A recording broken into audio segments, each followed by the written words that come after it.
জাতিসংঘ শান্তিরক্ষা মিশনে বাংলাদেশ যে অবদান রেখে চলেছে তা কেবল দেশের জন্য নয়, সমগ্র বিশ্বের জন্য একটি অনুপ্রেরণা। শান্তিরক্ষীদের আত্মত্যাগ এবং পেশাদারিত্বের কারণে বিশ্বে শান্তি প্রতিষ্ঠার ক্ষেত্রে বাংলাদেশের গুরুত্ব এবং মর্যাদা বেড়েছে। ঢাকা বাংলাদেশ চীন মৈত্রী সম্মেলন কেন্দ্রে আন্তর্জাতিক জাতিসংঘ শান্তিরক্ষী দিবস এবং মিশনের শাহাদাত বরণকারী এবং আহত সদস্যদের প্রতি শ্রদ্ধা নিবেদন অনুষ্ঠানে এসব কথা বলেন বক্তারা। জাতিসংঘ শান্তিরক্ষা মিশনে 1988 সাল থেকে অবদান রাখা শুরু করে বাংলাদেশ।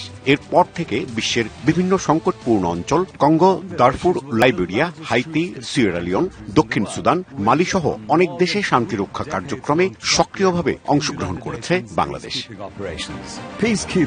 কঠিন পরিবেশে কাজ করার সময় সংহতি আর বন্ধুত্বের বার্তা ছড়িয়ে দিয়েছে বাংলাদেশের শান্তিরক্ষীরা।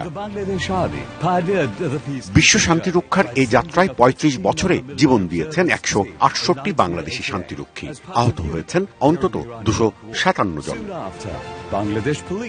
বৃহস্পতিবার আন্তর্জাতিক জাতিসংঘ শান্তিরক্ষী দিবস 2025 এবং মিশনে শাহাদাত বরণকারী ও আহত সদস্যদের শ্রদ্ধা নিবেদন অনুষ্ঠানে সেনাপ্রধান বলেন, বিশ্ব শান্তি প্রতিষ্ঠায় গুরুত্বপূর্ণ ভূমিকা রাখছে বাংলাদেশ। বিশ্ব শান্তি প্রতিষ্ঠায় বাংলাদেশ আজ একটি স্বীকৃত এবং অত্যন্ত গ্রহণযোগ্য নাম। সম্প্রতি আমাদের একটি হেলিকপ্টার কন্টিনজেন্ট আর্ম রোলে কঙ্গো মিশনে মোতায়েন রয়েছে।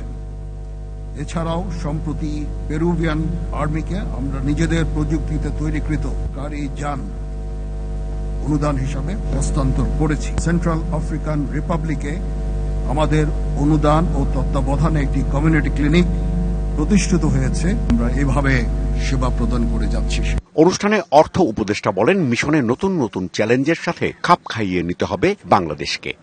বিশ্বের শান্তি নিশ্চিত করা এখন অতীতের চেয়ে অনেক বেশি কঠিন হয়ে পড়েছে। এখানে প্রযুক্তির প্রসার ঘটেছে, প্রযুক্তি আরো কমপ্লিকেটেড হয়েছে, নতুন নতুন হুমকি আসছে। ফলে শান্তিরক্ষা মিশনগুলো যারা যাচ্ছেন তাদেরকে সেভাবে কিন্তু ওয়েল প্রিপেয়ার্ড হতে হয়। মিশনে দায়িত্ব পালনের সময় শাহাদাত বরণকারী ও আহত সদস্যদের স্বজনদের সম্মাননা দেয়া হয়। ভিডিও কনফারেন্সে জাতিসংঘ শান্তি মিশনে কর্মরতদের বক্তব্য শোনেন এবং দিক নির্দেশনা দেন অর্থ উপদেষ্টা।